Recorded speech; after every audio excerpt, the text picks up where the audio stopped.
رسوله الكريم أما بعد فأعوذ بالله من الشيطان الرجيم بسم الله الرحمن الرحيم يا أيها الناس كلوا مما في الأرض حلالا طيبا ولا تتبعوا خطوات الشيطان إنه لكم عدو مبين.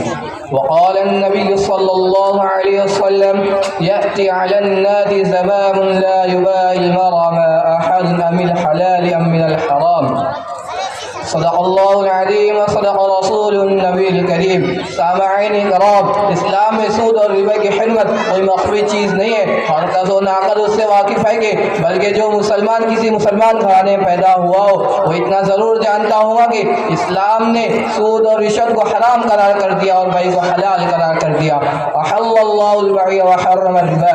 بخاری شریف کی روایت ہے کہ اللہ کے رسول صلی اللہ علیہ وسلم نے ارشاد فرمایا یأتی علی الناس زمان لا يبالي المرء ما أحل من الحلال من الحرام.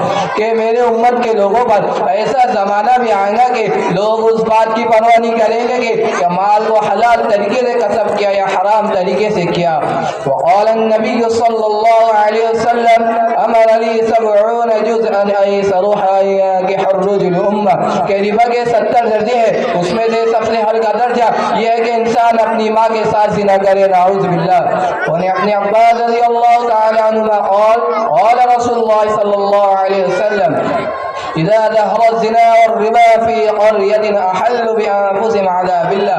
جب کسی بستی میں سود خوری، بدکاری اور زناکاری عام ہو جائے، ایسی بستی کے لوگ اپنے اوپر اللہ کے عذاب کو حلال کر لیتے ہیں. میرے محترم بزرگ اور دوستو، یوں ہی تو ہندوستان میں مختلف قسم کے حرام خور پائے جاتے ہیں اور مختلف طریقے سے حرام خوری ہو رہی ہے. چوری کے ذریعے، ڈکیٹی کے ذریعے، اغوا کر کے ناپ تول میں کمی کر کے، گھٹیا مال کو اعلیٰ بتا کر. لیکن میری حقیر نظر میں سب سے خطرناک حرام خور ہوا ہے جو سود خور اور رشوت خور ہو، جس نے مملکت ہند کو تباہ کر دیا.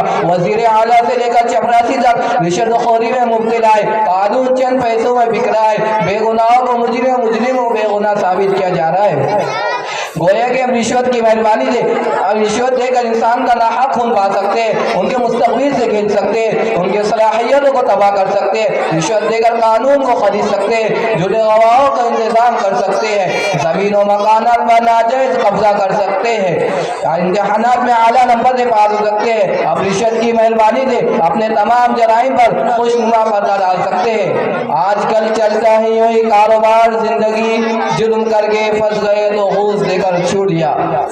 یعنی دنیا کا ہر کام رشوت کے بلبوتے پر انجام دیا جا سکتا ہے. لیکن اگر آپ رشوت دینے کی سخت حوصلہ نہیں رکھتے، آپ قانون کی پاسداری کرتے ہیں، آپ کو خوف خدا غالب ہے، اب غربت افلاس کے شکار ہے، تو بس لیجئے. قانون کی پاسداری کرتے ہوئے بھی آپ کو اپنی قیمتی زندگی جیل کی نظر میں کرنا پڑے گی.